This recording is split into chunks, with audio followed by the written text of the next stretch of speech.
Bonjour, nous voilà de retour dans le cours de mécanique quantique. Nous allons maintenant commencer par la préhistoire. Bon, quand je parle de préhistoire, je ne parle pas d'homme préhistorique, d'homme de Néandertal. Vous imaginez deux australopithèques autour du feu en train de discuter de mécanique quantique? Non, ici il s'agit de la partie historique avant la mécanique quantique, avant l'histoire de la mécanique quantique. Alors c'est extrêmement vaste, c'est très complexe, mais nous prendrons juste ce dont nous avons besoin pour notre cours de mécanique quantique, pas plus. On commence donc aujourd'hui par l'Antiquité. L'idée d'atome remonte extrêmement loin, donc à l'Antiquité. Ça paraît étonnant, la notion d'atome est très moderne. Mais quand on réfléchit bien à la nature de la matière, à comment peut être la matière à son niveau le plus intime, il n'y a guère que deux possibilités. Ou bien la matière, c'est quelque chose de continu, de compact, ou bien c'est formé d'entités discrètes. C'est l'un ou c'est l'autre. Ça a été longtemps le sujet d'un débat, un très long débat entre philosophes pendant l'Antiquité et dans la Grèce antique. Il y avait d'un côté Aristote, le fondateur de cette idée d'une matière continue, et Démocrite, qui défendait l'idée opposée, un monde formé d'entités discrètes, les atomes. Nous allons nous concentrer sur cette idée de Démocrite. Cette notion d'atome, ou atomos en grec, est assez différente de celle que nous connaissons maintenant. Elle était très métaphysique à cette époque. Elle est l'œuvre d'Empédocle, de Démocrite, de Leucippe, Épicure et bien d'autres par la suite qui ont suivi. Le raisonnement était très philosophique et il raisonnait, par exemple, en se disant, si la matière est continue, alors on peut la diviser indéfiniment, toujours plus petit, de plus en plus petit, jusqu'à l'infini. Et on a toujours de la matière. Rien ne change. Et avec des raisonnements comme cela, ils sont arrivés à l'idée que si la matière était continue, l'immensément grand serait identique à l'infiniment petit. C'est évidemment faux. On le voit bien. Les étoiles, les êtres humains, les microbes, bon, il y a une claire différence entre ce qui est grand et ce qui est petit. Donc ils sont arrivés à l'idée que c'était l'idée d'un monde discret qui était correct. Des entités conçues comme petites, indivisibles, parfois dotées d'un certain nombre de propriétés, selon les idées de leurs auteurs ou les besoins qu'ils avaient pour donner les explications.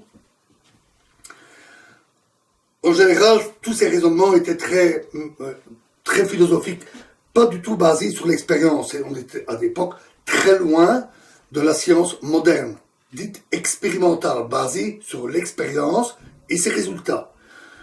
Ils avaient juste quelques observations, celles qu'on peut faire au quotidien. Et ils ne se basaient que là-dessus. Tout le reste n'était que raisonnement. Ce qui fait qu'en réalité, le débat était impossible à trancher entre les tenants des deux idées. Tout simplement parce qu'avec des raisonnements, on arrive toujours à s'en sortir, à trouver une explication, aussi fantaisiste soit-elle. Pour les départager, il faudrait faire des expériences. Et pendant près de 2000 ans, ça n'a pas beaucoup changé. L'idée d'un monde continu ou d'un monde discret, des atomes, est restée en balance jusqu'à peu près le 19e siècle. Alors pourquoi une si longue période sans le moindre progrès? Il y avait deux raisons à cela. Une première raison, c'est que les atomes, s'ils existent, mais ils sont très petits, forcément extrêmement petits. Impossible à voir avec les yeux. Désolé. Impossible à voir, et il était très difficile d'obtenir des informations dessus. Quant à un raisonnement rigoureux, au sens où nous l'entendons à notre époque, avec des outils mathématiques ou autres, cela se limitait justement aux mathématiques, à l'astronomie. L'astronomie, c'était le ciel, c'était le monde de la perfection. Tout le reste, ce qui est à notre échelle, le monde qui nous entoure, était considéré comme un monde imparfait. L'idée était que si on fait 2 fois la même chose, on n'obtient pas nécessairement 2 fois le même résultat. Impossible d'en tirer quoi que ce soit de concret. Cela est encore plus vrai dans un cadre où la religion avait une grande importance, que ce soit une religion paganiste, comme à l'époque des anciens Grecs, ou une religion monothéiste, comme par après. C'est Dieu qui dicte ce qui se passe sur Terre. Dans ce cas, comment pourrait-on en déduire des lois indépendantes des souhaits d'un Dieu? Des sciences plus terre-à-terre, comme la mécanique, la métallurgie, n'étaient pas considérées justement comme des sciences. C'était plutôt le travail des ingénieurs, comme les grands bâtisseurs à l'époque romaine, ou un art, des artistes. La métallurgie était expérimentale, mais ce n'était pas de la science. Ce qui est très, très différent de ce que l'on vit à notre époque, où la science est devenue expérimentale. Et cette idée a mis très longtemps à s'imposer. Il a fallu des milliers d'années, littéralement, 2000 ans, pour qu'on pense à utiliser l'expérience dans le raisonnement scientifique. Il était donc pratiquement impossible de faire des progrès. Il y avait bien quelques raisonnements basés sur l'observation et certains effets, mais ils étaient faibles. Un des rares exemples souvent évoqués est la diffusion.